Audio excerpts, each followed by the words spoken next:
Well, Kai, welcome to this Knowledge House for Craft event. Welcome to Nigeria.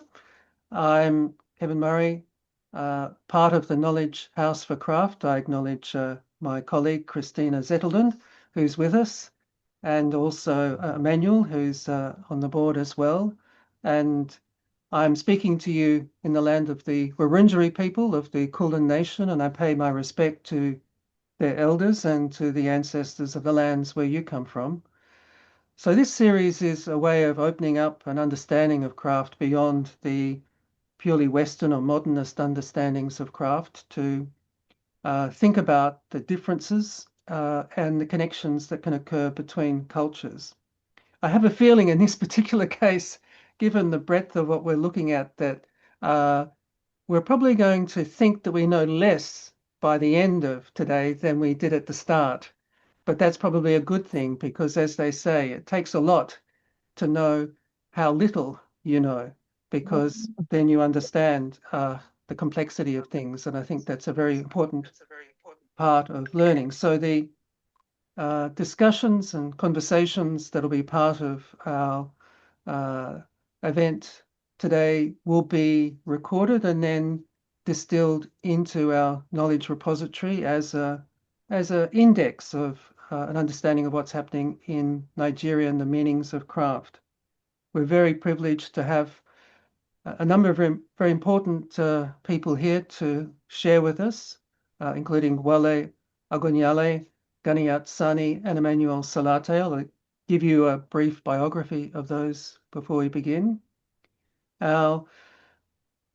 Our opportunity now is to, in a very warm and collegial manner, to open up some questions such as the different meanings of craft in Nigeria, the value of manual skills, particularly when there's so much emphasis in development on technology, the particular nature of the ethnicity of certain crafts, and the appeal of crafts to a younger generation.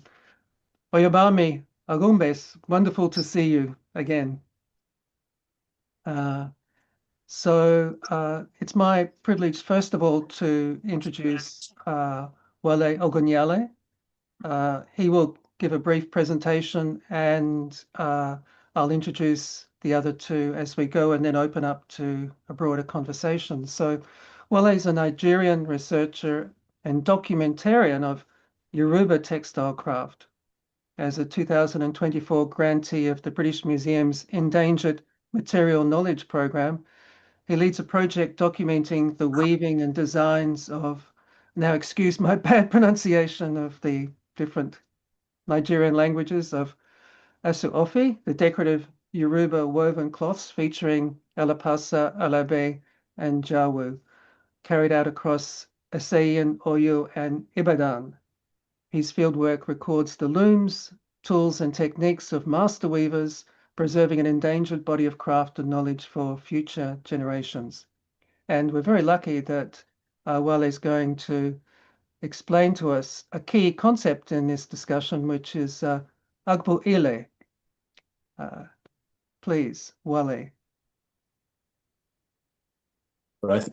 Thank you very much. Good afternoon, everyone. It's afternoon here in Nigeria. I'm speaking from Shaki. That is where I have one of my workshops. I'm a weaver. I weave the Yoruba textile called Ashoke. I'm also a language documenter, and I also document indigenous knowledge and traditional crafts. So today I'll be presenting a conversation that is titled Agboile, Household-Based Craftsmanship System. You can move to the next slide. So the concept of Agboile, it's a Yoruba word, or let me say a Yoruba phrase, a combination of two words. Agbo means a group or a cluster of something. Then Ile means house or houses. So when you join the two words together, it becomes Agbo Ile, which means a cluster of houses or a group of houses. And this was one of the ways that our forefathers and foremothers lived. They usually lived in clusters, in groups Unlike today, when we live individually, you build your own house, you live in there with your wife, your children. Back in the day, people lived in groups with their fathers, grandparents, uncles, aunts, and that is what they mean by Agboile, which is a cluster of houses. The next slide. Look. Agboile. And yes, so and one thing I noticed about this is when you go to rural areas, you still have people living this way in core rural areas. And in the course of my research for the dictionary, that is the Dictionary of African Crafts, I was lucky to be in a Benue community among the Nyefon people. I discovered that majority of them still live that way. They live within the family, with their relatives, with their aunts, uncles, and the rest. So this concept of Agboile, it's a Yoruba concept, like I said, but it is also applicable in many other Nigerian cultures and African cultures, particularly. So the members who are living in such houses, those cluster of houses, are usually related by blood. So they call them Ebi, that is family. So they are usually kingsmen and kingswomen. And the houses that form the group, each unit that we can call an apartment, is usually occupied by a man, his wives, and his children. Then, like I said earlier, it is not exclusive to the Yoruba people. It is also applicable in many other Nigerian societies. The next slide. So then, concerning crafts, each Agboile usually has at least one craft that they specialize in, and it's usually gender-based. So one for the women and one for the men. So for instance, in my own, I grew up in a village, and we had an Agboile back then. So my own Agboile, the men in my Agboile, apart from farming, which is pretty much common to both men and women, we were known for making baskets. So the women were the ones who did weaving. Some of the women in my family, they did weaving. So in that case, you have two crafts, one for the men and one for the women. And in many occasions, this the learning of those crafts usually starts when you're young. So for instance, if the women are into weaving, cloth weaving, a girl child from age 4, for instance, will start learning that process of weaving, or some basic techniques like winding of thread and the rest. Now, as time goes on, there some people who are married into the family might also bring their own crafts. So, for instance, maybe a woman who was born into a family where their own craft is, let's say, making traditional medicine, for instance. So by the time she's married to that family, she will bring her own craft into that family, and eventually it might become one of the crafts that the people in that family would also be learning. The next slide. So, and one thing about the craft people or craft makers in an Agboile setting is that they share a working space. Their workspace is usually shared. So all the weavers, for instance, would have a shed. Then each of them will put their loom in that shed. So it's not individual person having his or her own shed separately. All of them will build a long shed. You will see that in the course of this. You'll see pictures that I took when I was in Sherling and some other places where people who are from the same house or the same family have the same shed, but different looms that they work in. So they usually have a shared workspace. And in this workspace, you have 3 categories of people. You have the master, then you have the freelance workers. Some people call them journeymen or assistants. Then you have the apprentices. Those are the 3 categories of people you will see in a shed. So, for instance, here you have the master. That's so you have the master is the person who has mastered and completed learning the craft, and he has mastered pretty much all of the processes of production of that particular craft. So people call them master. At a point in time, a master will also become what they call a veteran, what can be called a veteran. That is when he has come old and he knows pretty much everything. And even the masters would sometimes go to such a person to ask for more knowledge. The next slide. So this is an example of a master. So this is a picture. The one on the left, I took it when I was in sharing. That is Pa Johnson weaving, and is a master weaver. And beside him, you have a young boy who is an apprentice learning under him. Then the one on the right, you have two women making pots. Both of them are masters. They are from the same house and they are sharing the same space for working. So the first woman doesn't have a separate space. The other woman doesn't have a separate space. They share the same space for working. The next slide. Now there's the freelancer. That's the name I coined for it, because people call them assistants, but they're not actually assistants. What they do is more like a freelancer. They have graduated. They've learned the craft. They've graduated, but due to financial constraints, maybe they are not yet buoyant enough to gather enough money to establish themselves, or they do not have enough customers yet to make them independent. So what they do is they would be serving as contract staff to their bosses, to the masters that they learn from, and not just the masters alone. They could also collect work from other masters. So what they do is they are receiving orders from other masters who are already independent and established. So it is those masters who pay them. So these ones are freelancers. In Ashofi weaving, we call them alagbaun, which means somebody who is serving as a freelancer or a freelance weaver. So the person, so to say, has his own loom, or sometimes they might not even have enough money to buy a loom or establish a loom. So they might be making use of their master's loom, but they are being paid for the work that they do.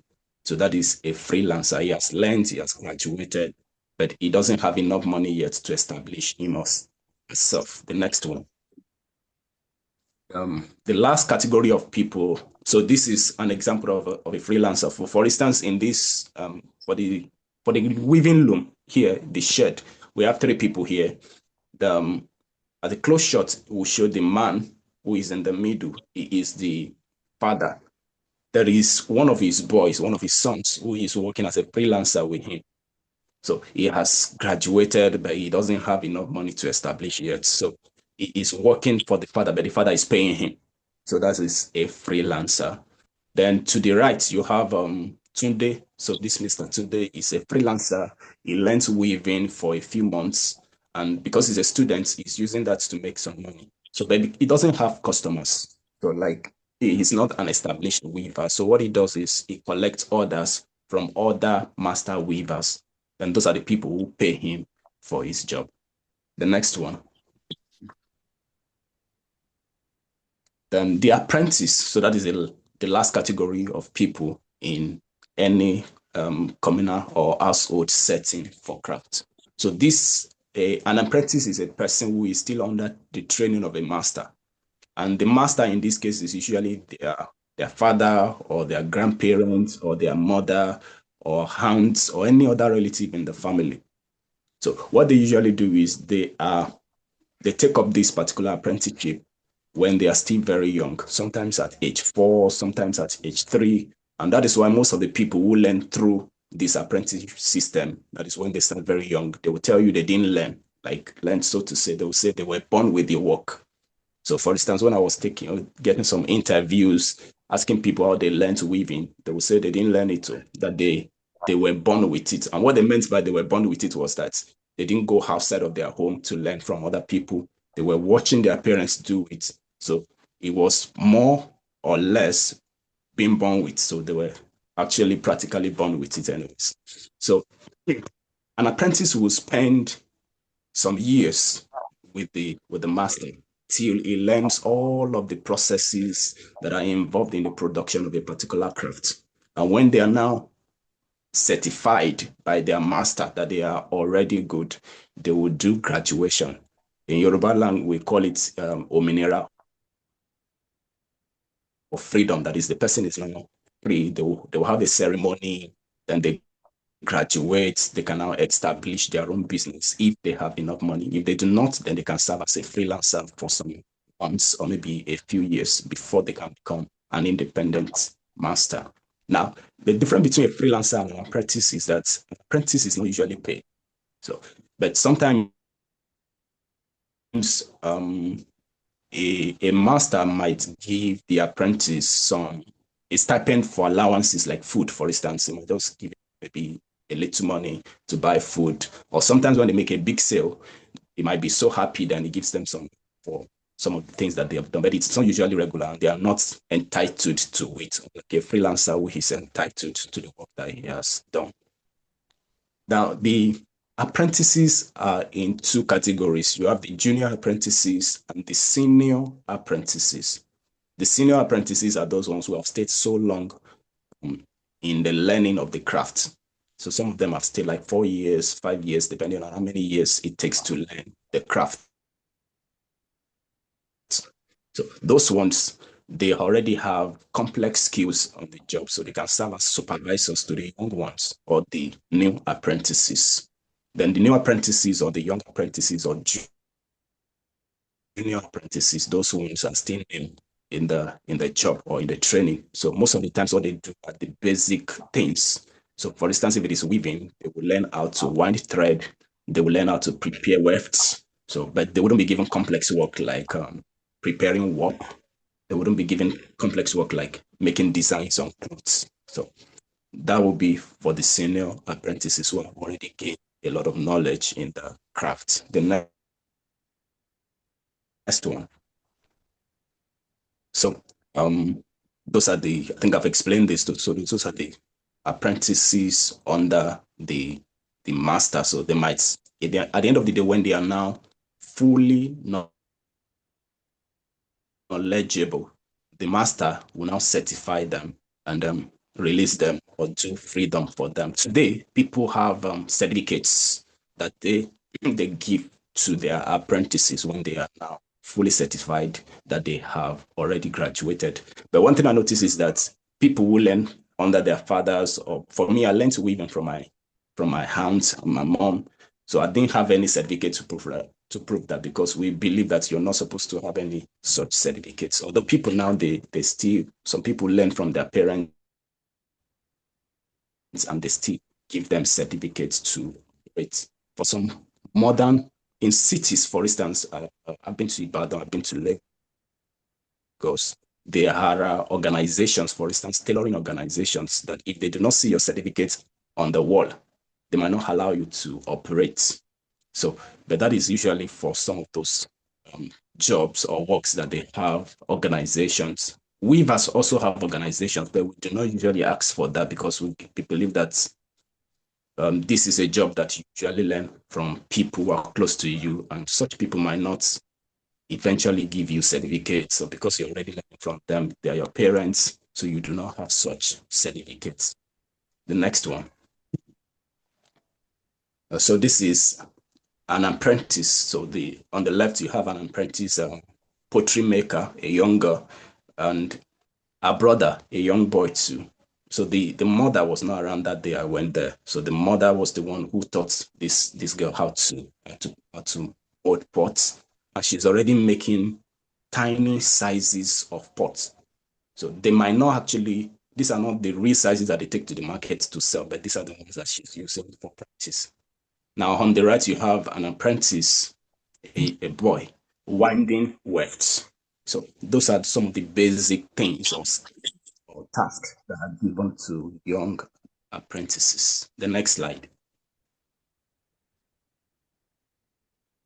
So another thing that is that is common is that some of these people might also share the same spots in the market, not just the spots that they have at home where they work together. Even at the market where they go to sell their produce, their wares, they can also share the same spot for selling them. For instance, all of these women here, they went to the same market and they're they're from the same household and they're sharing the same spot to sell their pots in the market.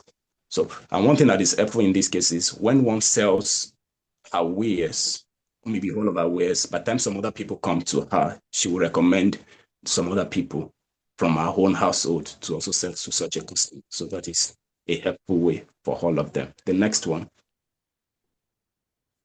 So then what are the advantages of this system of craftsmanship? Number one is knowledge and skill sharing. So for instance, if masters are weaving together in a shed, 4 or 5 masters, for instance, one might be more knowledgeable or skilled than others. So at a point in time, you might need help. Instead of trying to go far away to ask, you already have such a person who's there for you to help you out. So, and this usually happens in many occasions when a master will need help, for instance. And sometimes even the apprentice might have an opportunity to even learn from more than 2 people. So at the same time, so learning different skills from the same work. Then they can also share resources. So for instance, instead of you having to buy all of the equipment, all of the tools, just buy a little or a few, then you share with some other people. So for instance, I could remember when I was in Ishayin, at the shed, there was just one winding machine that all the 3 masters were using. So instead of the 3 masters buying each of them buying a winding machine, which would be a waste of money. So only one of them bought, then they were using that one. Every single one was using that one. There was another machine that was used for making warp. It was one of the masters that owned it, but the 3 of them were using it. So you could share resources in such a context. Then access to labor, that is another one. So for instance, some of them might have more apprentices than others. So in this situation, when you have, for instance, maybe your apprentices have all graduated or you have just one left.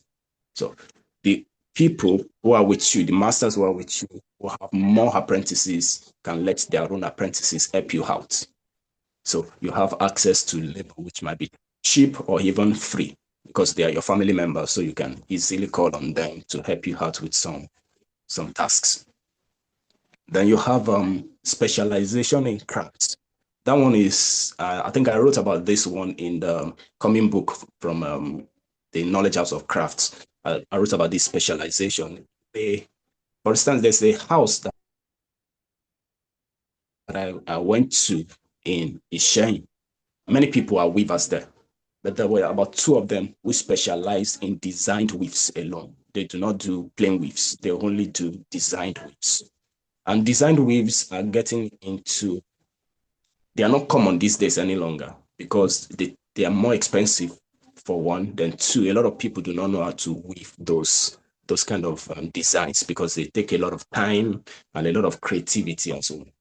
So in a situation like that, when you have a lot of people in a shed, some of them can choose to specialize in one area.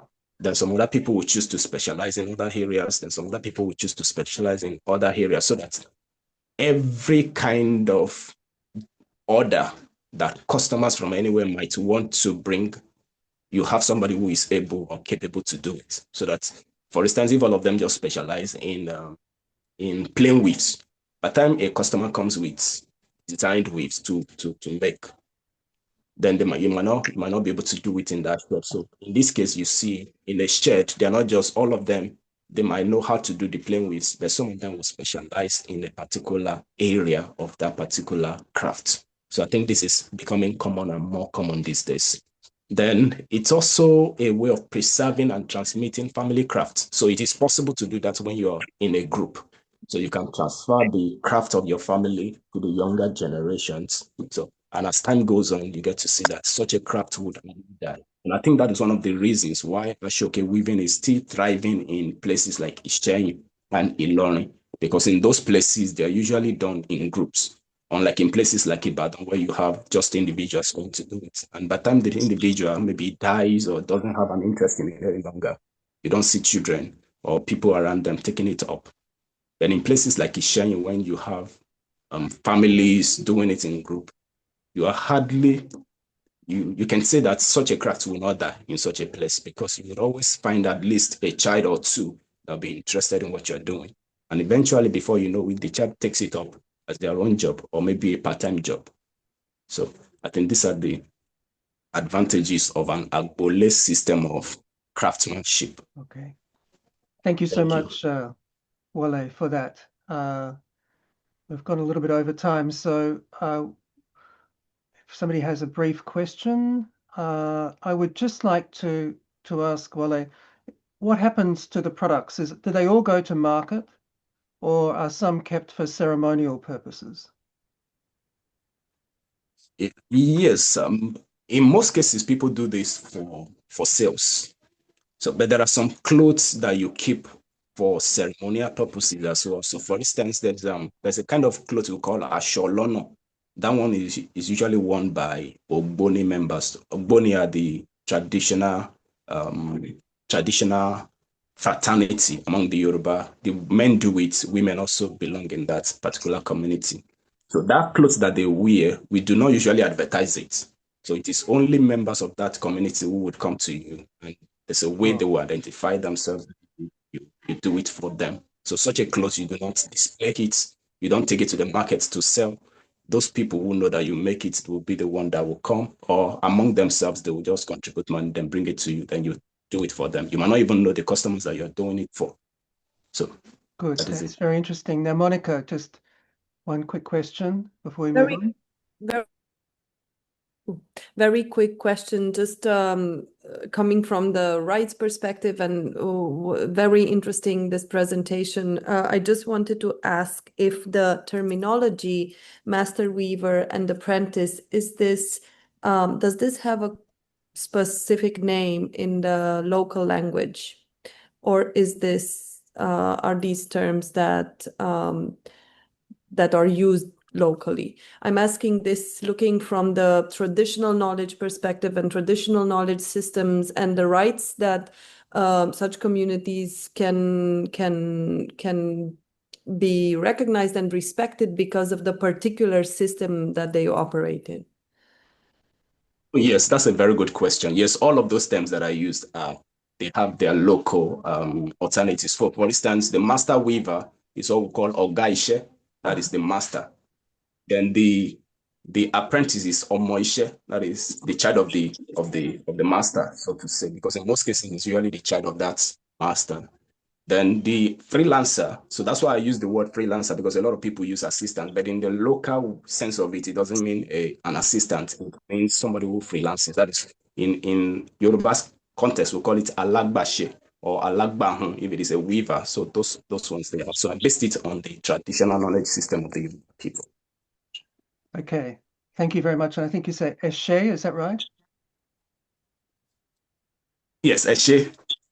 Okay, we learn a little bit of Yoruba as we go along. Now it's my great pleasure to introduce Gania, who is a founder and organizer of Kaduna Fashion Week, working out of northern Nigeria.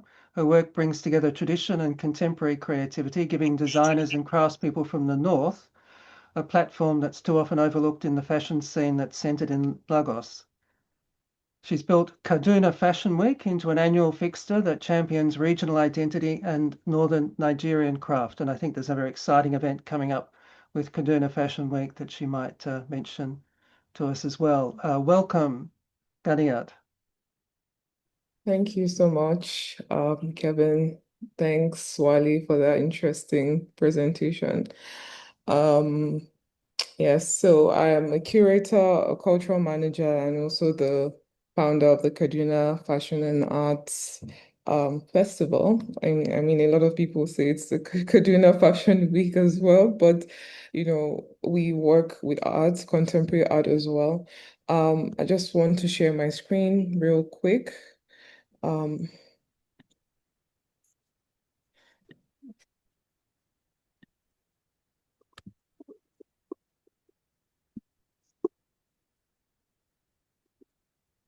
Okay, so I don't know if my screen is visible. Yes, it is. Okay, thank you. I'm just here to talk about the special projects that we'll be having as part of the 6th edition of the Kaduna Fashion and Arts Exhibition Festival, which connects to craft and craftsmanship. The theme of this edition is to have and to hold, and we're reflecting on what we choose to hold on to, what we've let go of, what has resisted, what has resisted erasure, and uh, that we still continue to see till today, despite the disruptions that we've experienced in our history, either by colonialism or globalization. In this edition, we have two special, okay, let me just say a special project because we're focusing on clay pots as our object of interest in this special project. And also we're going to have a discussion. The discussion is on craftsmanship as resistance in African communities as part of the festival. Just to give a little pictorial representation of the view of the festival, this is what happens at the festival. We have exhibitions and we also have conversations at the festival. And the purpose of this festival is to provide a platform for artists, emerging artists coming out of the northern part of the country, because we felt like we're trying to solve a problem because not many northern artists had a platform to be seen, for their works to be shared, and also for them to tell stories that they cared about deeply. So we started this festival, and so we had in 2023, we had a special project titled Hands of Resilience, where we invited young people to volunteer to document craft communities in their various regions. And we had a lot of interested young people, and they were photographers, filmmakers, writers, they were mostly filmmakers, photographers, and writers. And we asked them to just document their communities, explore, speak to the crafts people, and just get an understanding of the current situation of their crafts communities. So we had, we had volunteers from Nigeria and some other parts of West Africa as well. And yeah, they produce interesting images, which we ended up developing to an exhibition to share with our community and, more young people, because we wanted to put young people, wanted them to feel responsible for their craft communities in terms of preserving this crafts, the knowledge, that is being produced. So we had this and it was a great success. Yeah, let me go and we hopefully want to make a publication out of this as well to grant more accessibility to what they did. So there's a project like I spoke about that we have happening this year, which is called we are centering clay pots as objects of resistance, and the title of the project is Clay Pots, Food, Body, and Memory. And this came from a place of wondering and actually observing that clay pots are some interesting heritage objects that never actually disappeared. Like they kept recurring, they kept showing up. And what does that really mean when no matter what has happened in the land, the transformations communities have faced, the oppression, everything, and then these clay pots, these objects still come out. People, they still find a way into our homes, into our societies, still till this day. So we wanted to we're trying to do an exhibition about it, just to explore like the body, the labor that goes into that, the care that goes into that, making sure that these objects still come around, still find their way into our homes. And yeah, so we also wanted to link it up with food because we were working with food ingredients as well, because we also, of course, realize food ingredients also have a political, and also you know, they have a lot more than much more than the value of function of eating. They make a statement. They also tie to our identity and also expose like the movement of food across our continent. So we want to pair it with this project on clay pots and memory as well. So we're looking at clay pots as things as objects that remind us of where we're coming from, who we are. I kind of envision that just like any other craft object, if clay pots should vanish or if our textiles should vanish, I think we might struggle with actually knowing who we are.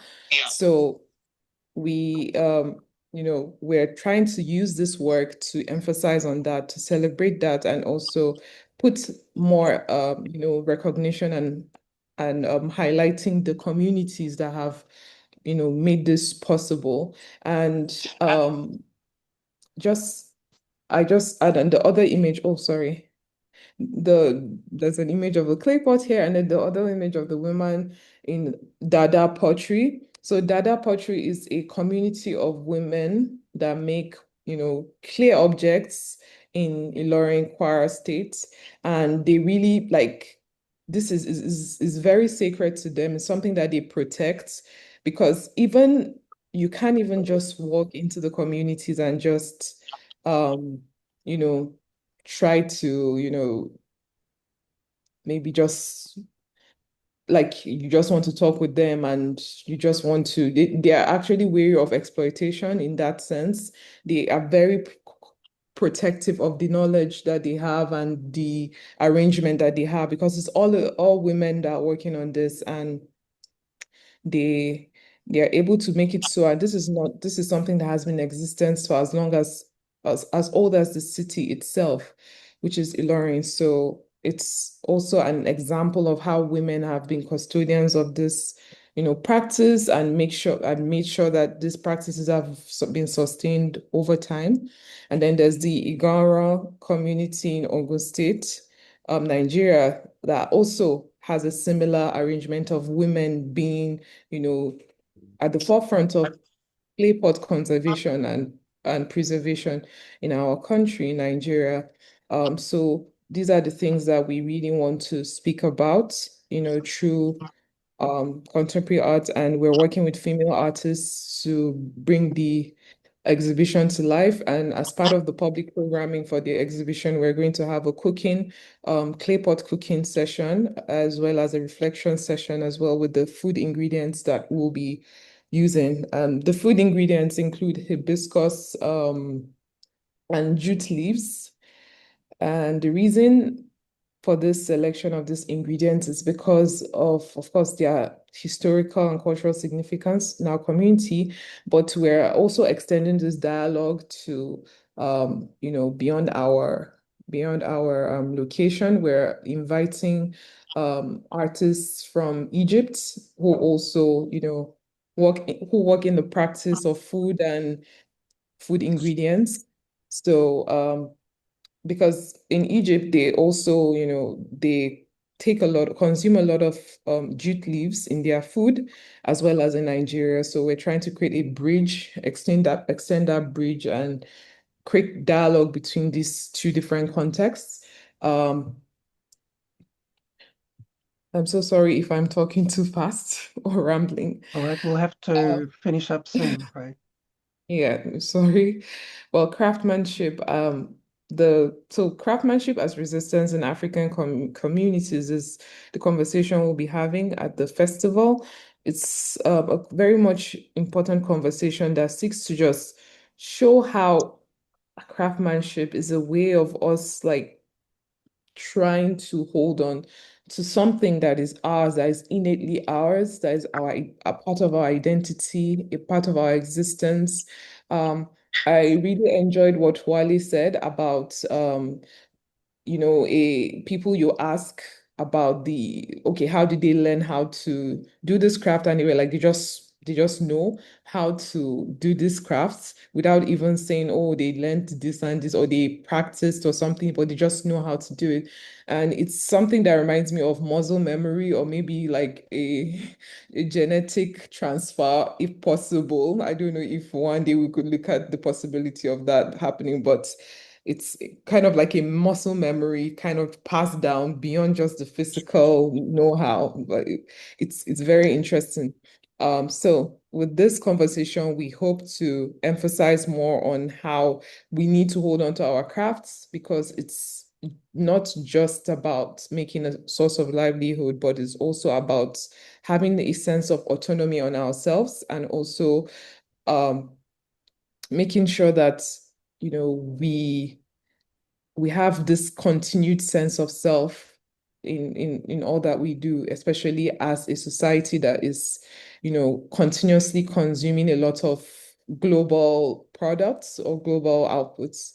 So thank you so much. I think I'm done. I don't want to take much time. Thank you very much, Gania, to some very profound thoughts there. It reminded me of the discussion we had previously about craft in Africa with Hassanan from Angola, talking about the challenges of overcoming Portuguese colonization and the idea of memory being in our hands, of going back to this muscle memory that you pointed to. But it's also very good to hear about the exchange with Egypt that deals with one of the other issues we've come across, which is the North-South divide, as the Arab states seem to want to form a region that might otherwise seem to divide up Africa, but you're showing that there are these strong links. So thank you so much. Now let's go to Emmanuel. Emmanuel Salate is a Nigerian culture writer, curator, and heritage researcher, and he's also a Garland perennial for all that he's contributed. Born in Ibadan and raised across Ondo, Lagos, and Ogun states, he founded Cultural Canvas, a Pan-African platform safeguarding Indigenous knowledge through writing, exhibitions, and film. A graduate of digital film production at Middlesex University in London, he's documented festivals from Osun Osogbo to the Kano Durbar and Ayo, and in 2025 launched the Cultural Canvas Art and Festivals exhibition in Abuja. His Garland essays have brought Nigerian festival culture and craft knowledge to an international readership. And it's a great pleasure to have you here live, Emmanuel. Welcome. Thank you. Thank you very much for the warm welcome. It's such a pleasure to be here. Thanks to Mr. Wale for that outstanding presentation. And the same thing to Ganiat. Thank you very much. Mr. Wale has actually, because I'm Yoruba, he has actually done a bit about what I was going to talk about, but I'll try to just digress my focus towards values. So thank you very much. Like Mr. Wale rightly mentioned, the concept of Agbole, just like the name that he mentioned, is Agbo and Ile, but is synonymous to African, I'll put it in African traditional architecture, where you have a nucleus or a center point, and you have cluster of houses that surrounds that. The nucleus point becomes where everybody, you know, around that community do cooking, transfer knowledge, have participation, discussion, and so on and so forth. Next slide, please.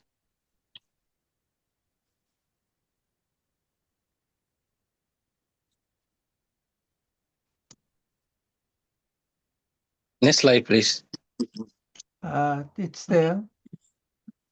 Okay, I think I'll just I'll just try to digress to understand what craft is. Personally, having done a bit of research around Nigeria and contacted different fields, as from academics to artisans to community.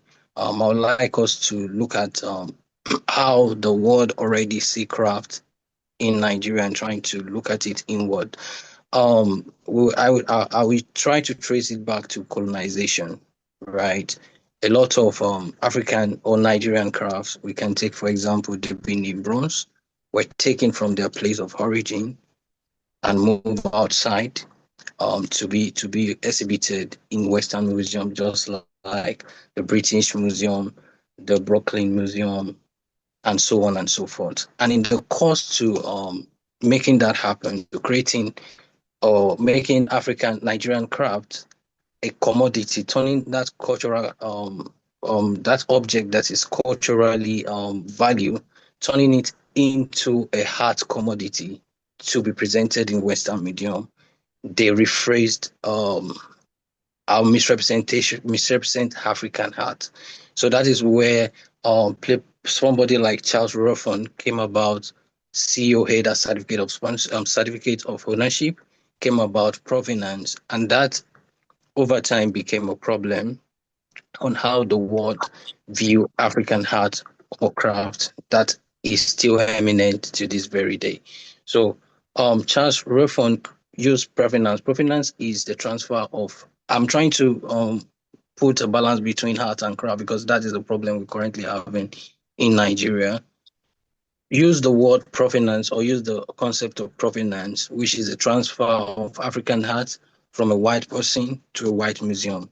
So taking African art from our African craft from a community, just like Mr. Wiley said, Agboile, looting that African craft, taking it from that place, taking it into Western Museum, rewriting or deleting the link to where it come from, and using provenance tied to a white person or a Western person to sell the African art has actually hampered and destroyed how people see African art and craft to this very day. Emmanuel, can you tell, is this the image you want on the screen now?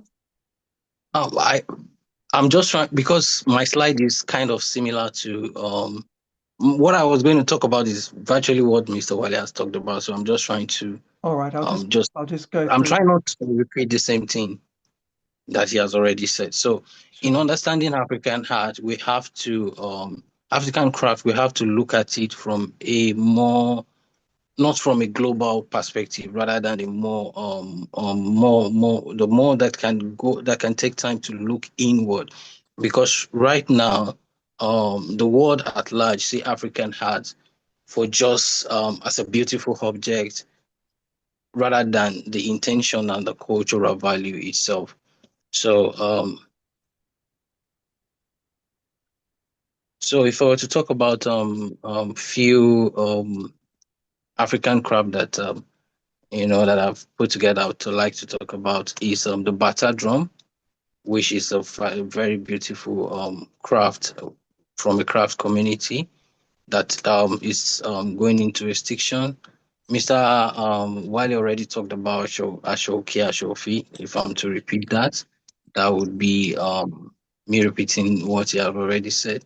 We also have Hadire, which is tie and dye from different parts of Nigeria.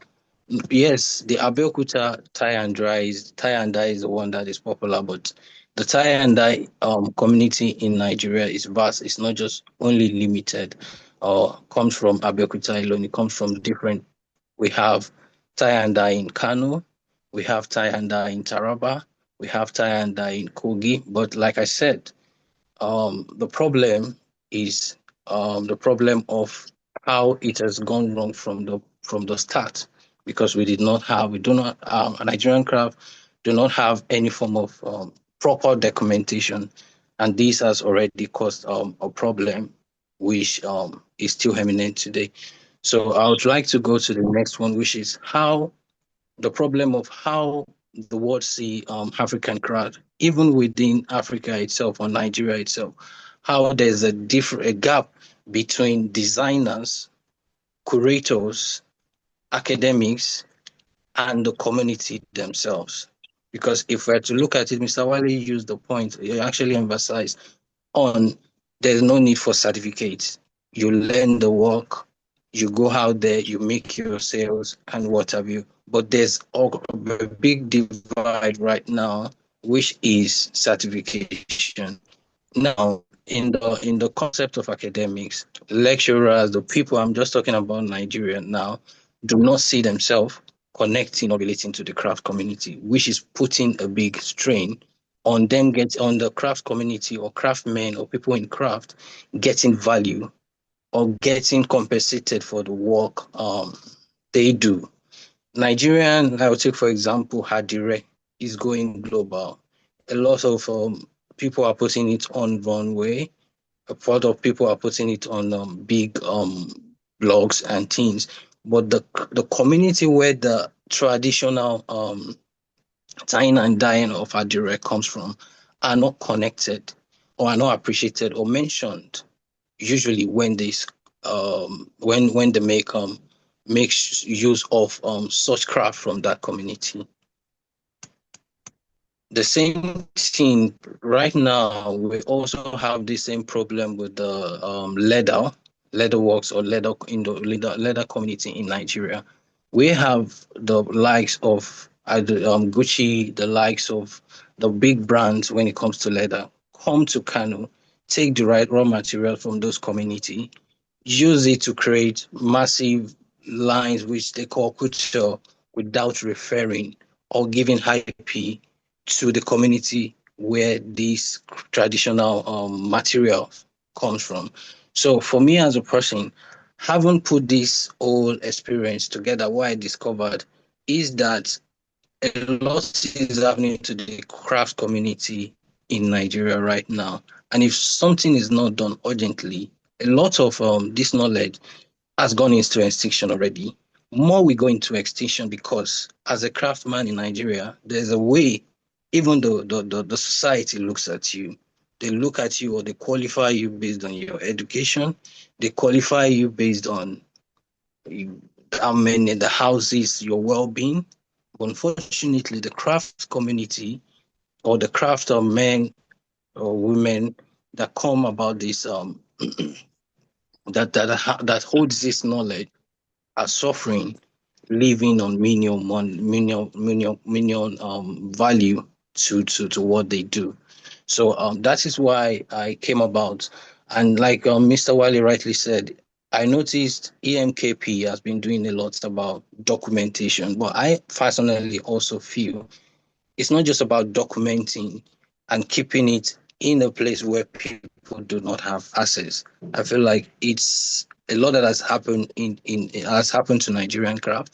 There's a lot that needs to be traced back to the point where we missed the documentation, to us to now giving people the free access to learning about what craft is in Africa or in Nigeria. And it's also important that the masters of this craft get the same how do I call it, accolades, the same exposure, the same agencies that that the designers, that the contemporaries, that people who have managed, to understand how the art market or the craft market works, to share the same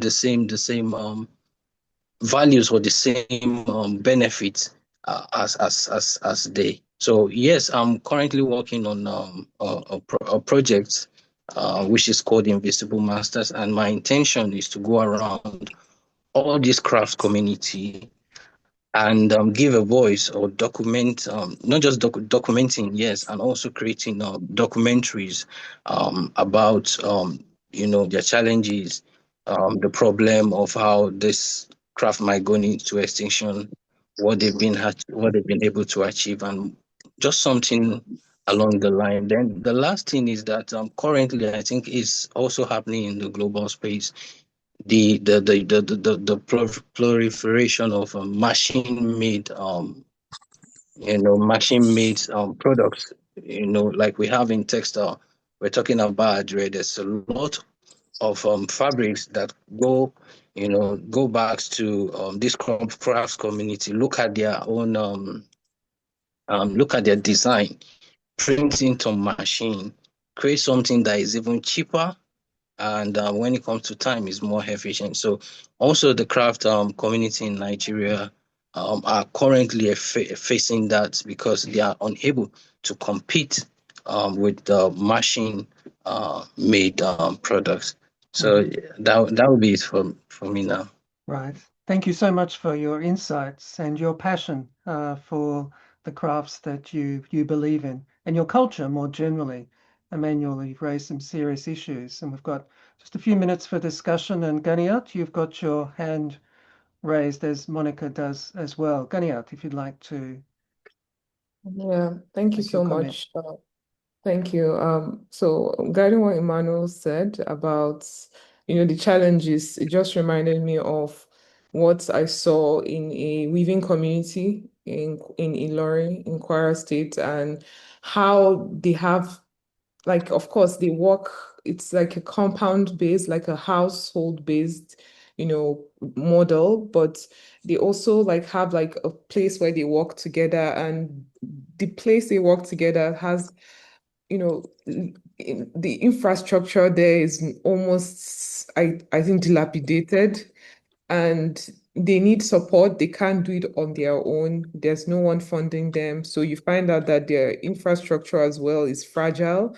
And if you go even to the Kofaramata dye pits in Kano as well, they are also on the brink of collapse because they don't have like, good maintenance of their infrastructure. They don't seem to get like funding support that supports their, strength, in terms of structure, physical structure.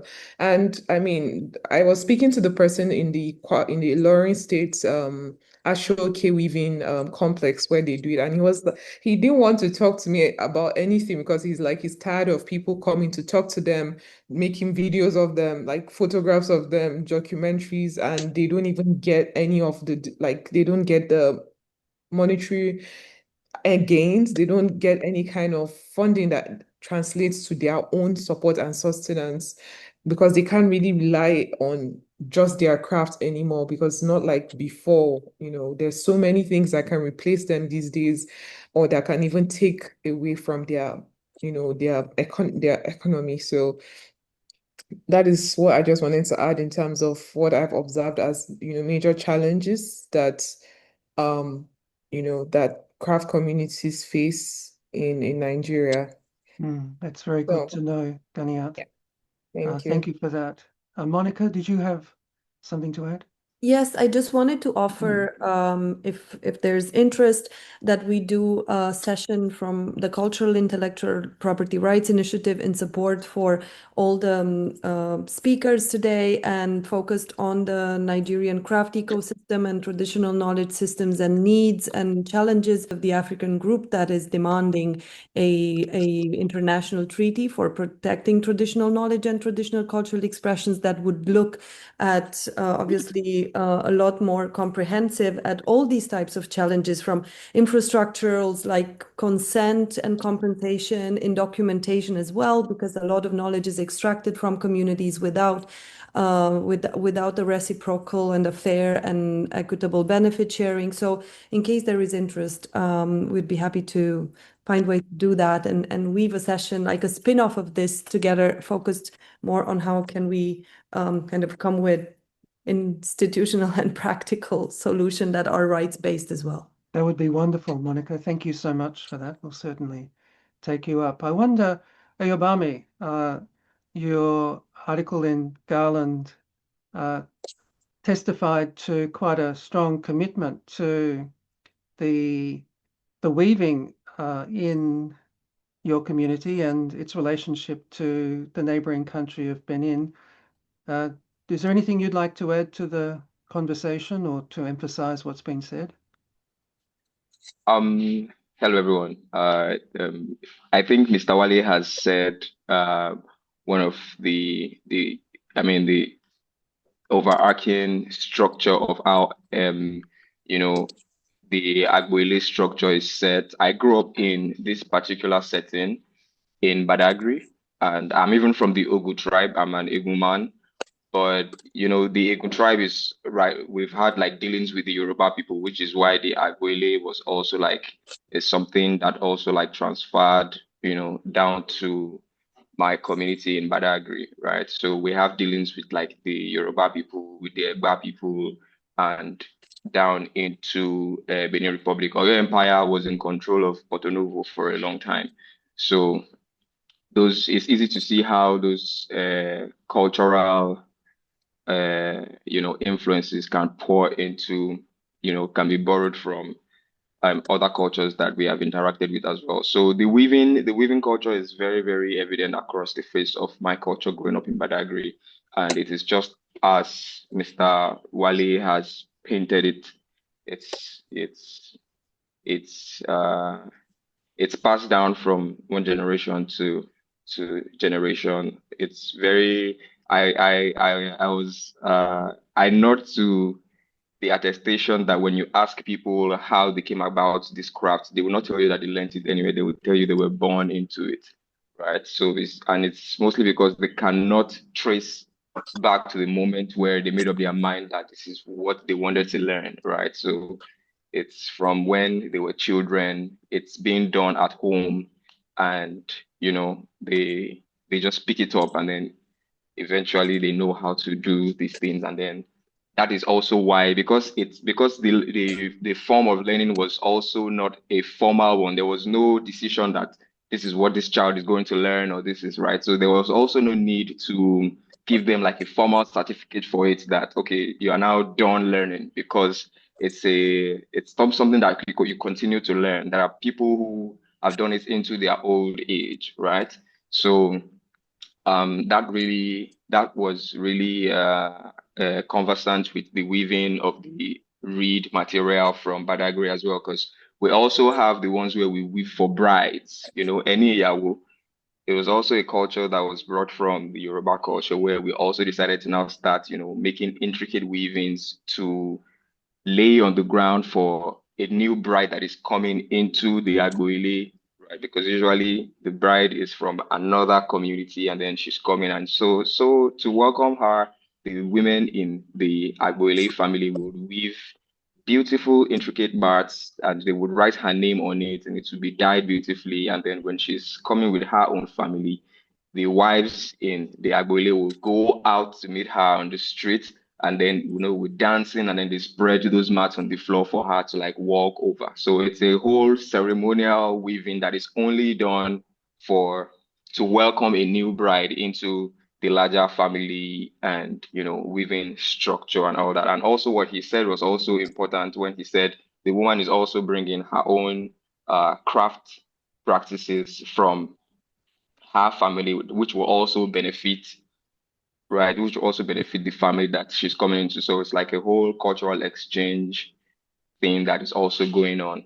So yeah, that is it's exactly as he has said it.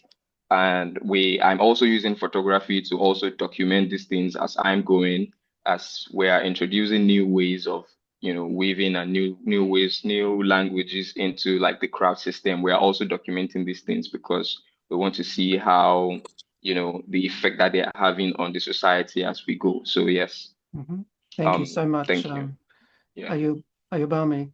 Yeah. Carola, as somebody who's involved in the Indian Ocean Craft Triennial, which engages with East Africa in particular, but obviously has a broad knowledge of Africa in terms of how it engages with craft art, craft for a gallery. Is there anything particular about what you've heard that has Well, impressed you? Or? Yeah, thanks so much, Kevin. I'm learning a lot, so thank you very much for convening this, and congratulations to all the speakers. It's very, very interesting, and I think this conversation about IP has kind of sparked my interest, particularly in relation to the work that we do with First Nations Australian artists and in craft. So that's kind of piqued my interest there, apart from just my personal interest in craft across the African continent.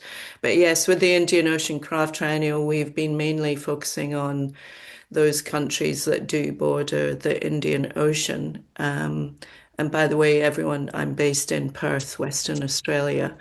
I'm not in Africa at all.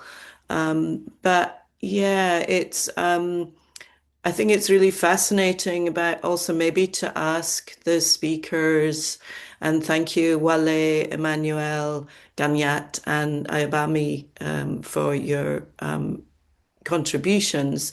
I wonder, what is the state currently for what we talk about a lot here is naming the maker, because here and just recently I've been up in a very remote community in the very northwestern part of Western Australia, where in an Indigenous community where people were asking me about, interestingly, they were asking me about what happens with Indian artisans and why is it that designers and artists go to India to have things made or go to, and this could be equivalent of Western Africa, go there to have something made, but it's only the designer or the commissioner who is named and not the maker, the weaver, or the pot maker, or the ceramicist, or the embroiderer who is named. Where do you think that is at with the traditional weavers in West Africa, in particular in Yoruba land, but also across the border, in Ghana and other parts of West Africa? I'm not sure who would be good to answer that. Maybe Maybe Emmanuel Kevin, to you begin can. with, because that's really the project of Invisible Masters, isn't it? Yes, yes. Thank you very much. Presently, Africa at large is just coming to understand the importance of IP. And based on our cultural structure is a challenge because, like Mr. Wale rightly said, most artisans in Nigeria, in quotes, usually would make their works for games, right? But yes, we're still in the phase of figuring it out. I would say there's no definite structure yet, but of course, countries like Ghana is trying to adapt GHI into their Kente fabric. But the question is still like, would it be beneficial? Would that be to the interest of that community? Or would it limit how much they can make or how the world will want to connect with their works? But as regards to Nigeria, I'll speak based on what I know of now. I feel like presently in Nigeria, the parastatals that we have really focus more on tourism, focus more on the glamour rather than paying attention to the IP. But of course, there's conversation as regards IP, but at the moment, there's no concrete I would say structure. It's just the community trying, like Ganiat rightly said, it's just the community is trying to create a gate to protect. They are becoming more aware of people coming to them, steal their works with no reference. But it's just the community trying to do the best of theirs to protect what they have. But for now, there's no concrete structure. And what about certificates of authenticity? Like you were talking about, on the international catwalks, some of the international designers would be borrowing, styles of Adire, Asioke, that type of thing. So are there any certificates of authenticity? Yes, the problem still goes back to what I talked about. The concept of certificate of authenticity or provenance I'll put it in Africa or Nigeria, has been diluted from the colonial era. Like I said, people are still, getting to understand this. Or I'll just cite an example. A community where an artisan barely make, let me say, this is just me guessing, barely makes less than $100 in a year. You don't want to go to that artisan and try to tell that artisan you have to get a certificate of sponsorship. This is going to cost you this. How much are you going to? So it's still a process that people, the crafts community haven't understood yet. And based on the resources they have, it's and also looking at the cultural structure, because if we're to look at the cultural structure, some certificate of authenticity is not embedded in the natural craft structure of Nigeria. So it's still something that people like me that were trying to do, but most times we always get this I'll put it, because the craft community do not really trust this whole idea of, so it's still something that we're still trying to push. Mhm. Yeah, I see. Any other thoughts before we wrap up? Yes, Ayobami? You're on mute. Yeah, so I think I was just gonna like lend my voice to that. I think my case, what we are doing in Badagry is a little bit different in that we're talking to this within community, but the works that are being made are also being installed in that same community. So there is a position where they understand that whatever it is that they make there, whatever it is that they translate there also belongs to them. So there is a position of them sharing like authorship, them being involved in the making of the installations that we've been putting up in Badagry. So they know that they are welcome to translate and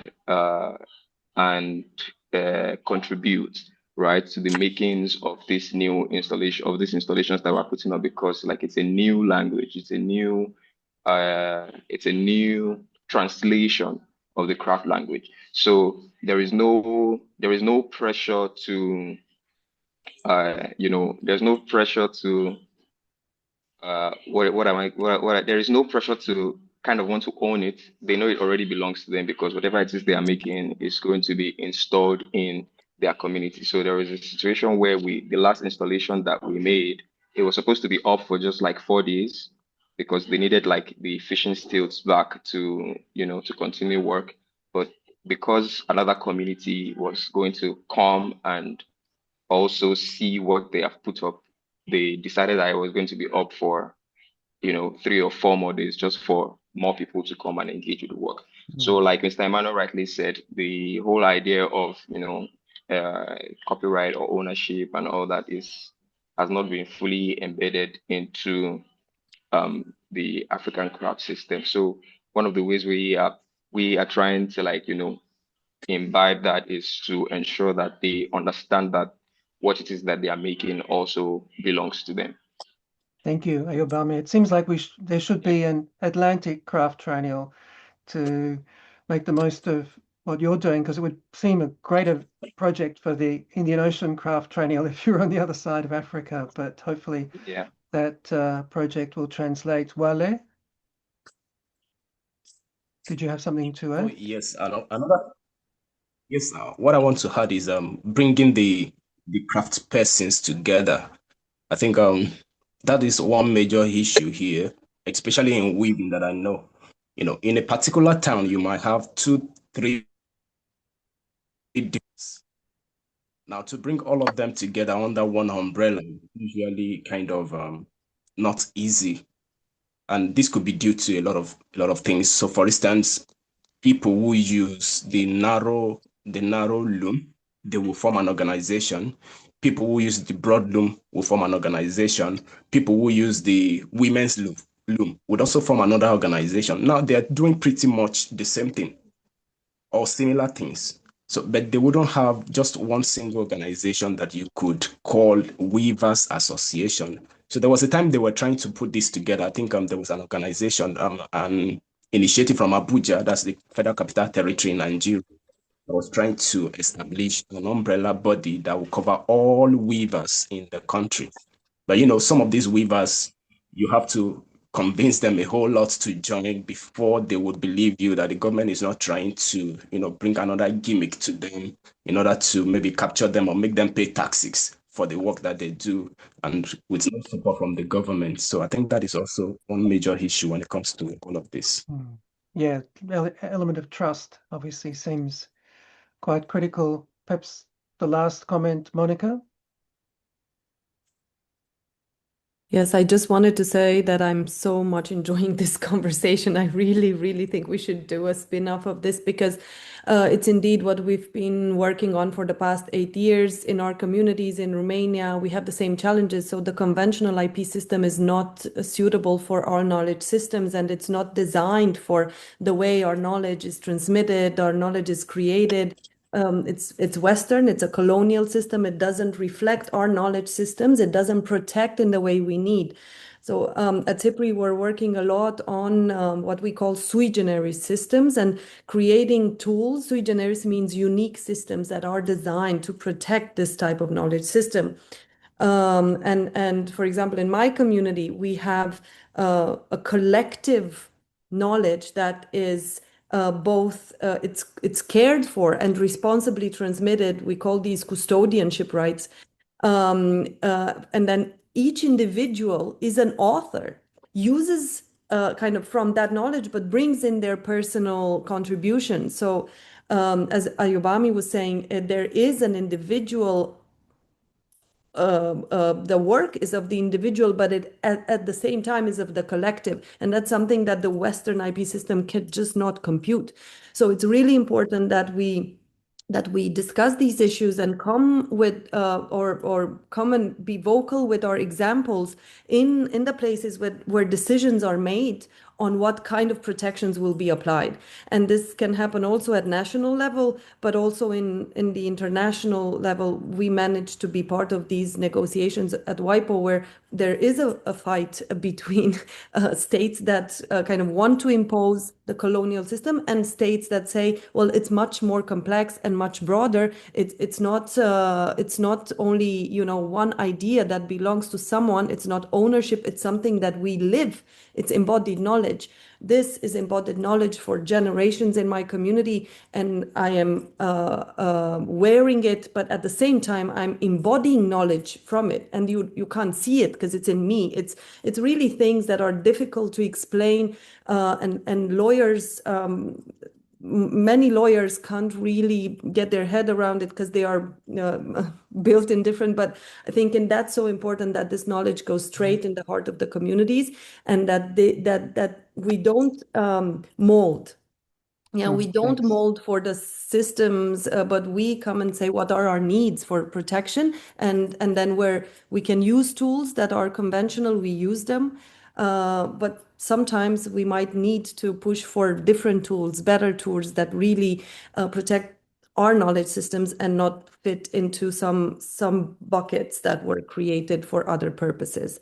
That's all. Thank you so much, Monica, and certainly we'll take you up on that and discuss how to look at some of the solutions. I think, as we anticipated, we've not necessarily come out of this with a comprehensive knowledge of Nigerian craft, certainly a sense of some of the issues, but maybe particularly within a Yoruba context, an understanding of its weight, of its importance culturally, and the pressures it's up against in terms of modernity and how we can help bridge that. And that, I think, is a common challenge that we've faced, and something that even in the case of Romania, that there is a solidarity in this struggle across different cultures, as we've seen in previous discussions we've had about Iran and Pakistan and so on.